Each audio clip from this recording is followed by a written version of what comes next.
ఆంధ్రప్రదేశ్ ప్రభుత్వము నల్లమల్ల సాగర్ డిపిఆర్ తయారీ ప్రక్రియను వెంటనే ఆపాలి. First condition. రెండవ కండిషన్ ఏంది?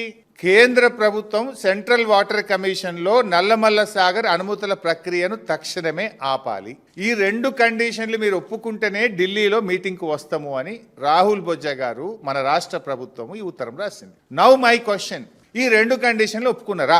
కేంద్ర ప్రభుత్వం మీకేమైనా మేము సిడబ్ల్యూసీలో అనుమతుల ప్రక్రియ ఆపాము అని లెటర్ రాసిందా? మీకేమైనా చెవులో చెప్పిందా?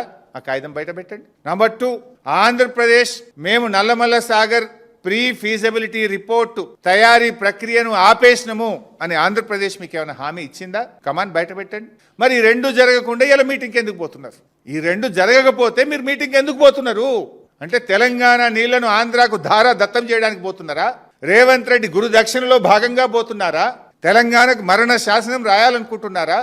ఇది తెలంగాణ తెచ్చిన పార్టీ, తెలంగాణ కోసం పోరాడిన పార్టీ, తెలంగాణ హక్కులకు అన్యాయం జరుగుతుంటే ఒక్క క్షణం కూడా ఊరుకోని పార్టీ. ఊరుకోం. We're the fighters. ఎన్నో త్యాగాల పునాదుల మీద తెలంగాణ తెచ్చినాం. ప్రజలు నీకు అధికారం ఇచ్చింది గోదావరి నీళ్లను ఆంధ్రాకు దారాదత్తం చేయడానికి కాదు. మిస్టర్ రేవంత్ రెడ్డి, నాకు ఉత్తమ్ కుమార్ రెడ్డి గారు ఎందుకు మౌనం వహిస్తున్నారో నాకు అర్థమైతలేదు. రేవంత్ రెడ్డికి గురుదక్షిణ ఉండొచ్చు, నువ్వెందుకు మౌనంగా ఉంటున్నావు ఉత్తమ్ కుమార్ రెడ్డి గారు? ఈ ఉత్తరం నీ సెక్రటరీ నువ్వు రాసిందే కదా, నీ అప్రూవల్తోనే ఉత్తరం పోయింది కదా. మరి ఈ ఉత్తరం రాసిన నువ్వు ఎటువంటి హామీ లేకుండా, కేంద్రం నుంచి ఆంధ్రప్రదేశ్ నుంచి హామీ లేకుండా ఎందుకు పరిగెత్తి ఢిల్లీ మీటింగ్ లో పాల్గొంటున్నారు?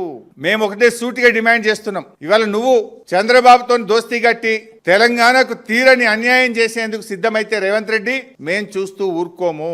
తెలంగాణ నీటి హక్కులను కాలరాయడానికి ఆంధ్రప్రదేశ్ ఒత్తిడితో కేంద్ర ప్రభుత్వం నిర్వహిస్తున్న ఈ రోజు ఢిల్లీలో జరగనున్న సమావేశాన్ని బైకాట్ చేయాలని బీఆర్ఎస్ పార్టీ డిమాండ్ చేస్తుంది.